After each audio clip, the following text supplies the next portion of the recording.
Welcome to the Synergistic Sanctuary Initiative.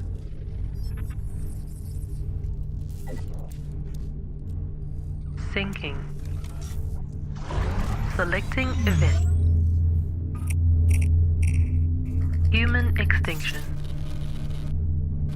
The catastrophic possibility of an extinction-sized event in the 21st century is ever increasing over time.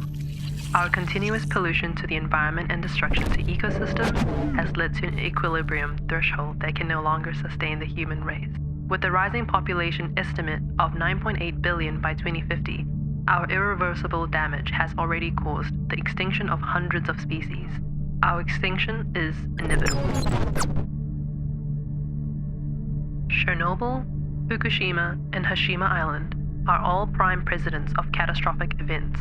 They provide significant case studies in which nature performs its own resilience. As observed by the passing of time, the absence of humans has benefited the ecosystems of these sites. In all cases, reports of flourishing flora and growing wildlife populations are helping to restore the ecology.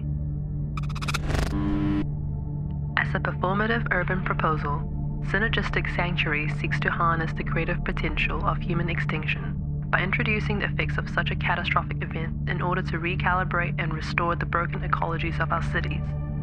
This particular project involves isolating a tract of land in Auckland City in which buildings are left to collapse and decay, thereby reintroducing wildlife through a restorative anti-architecture. By proposing not to build and allowing the forces of nature to undermine the urban fabric, traditional expectations of the architect are diverted. The site selections for the sanctuaries will be primarily based near central Auckland.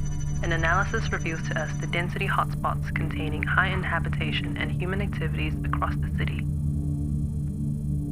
A series of existing parks and reserves will be utilized to establish a network link that creates the foundation of the sanctuaries. The parks will aid the reintroduction of plants and wildlife back into the selected urban zones, which in time will transform these sites to restore and rebalance the ecosystem.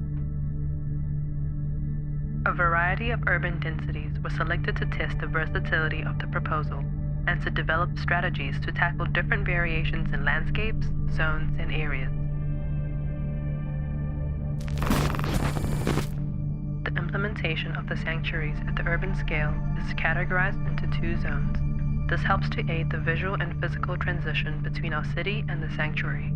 The hybrid zone allows temporary and limited human activities to take place while still being encompassed by nature, yet safe from wildlife.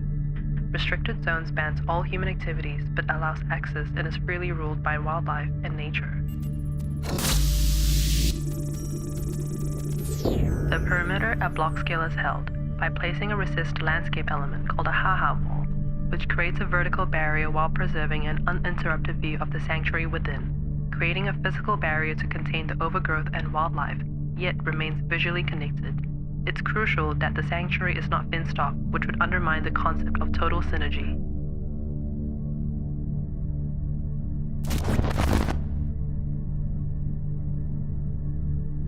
The boundaries also feature a biomorphic overhang, which allows for an up-close access and observation of the sanctuary within. The overhang is sloped upwards towards the edge to minimize the risk of falling. The biomorphic shell is clad in timber and internally shaped by a steel frame. The goal is to generate an environment that not only allows nature to thrive on multiple scales, but also shifts the public perception of ecology through a design strategy adapted from catastrophic events. The power of visual impact is essential.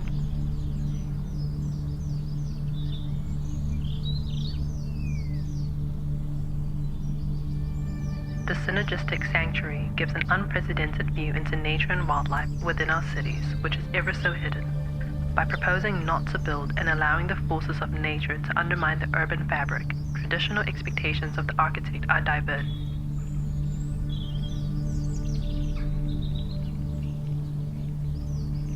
Nature itself becomes the new architect in this radical act of urban performativity, symbiotically thriving beside, yet separate from humans.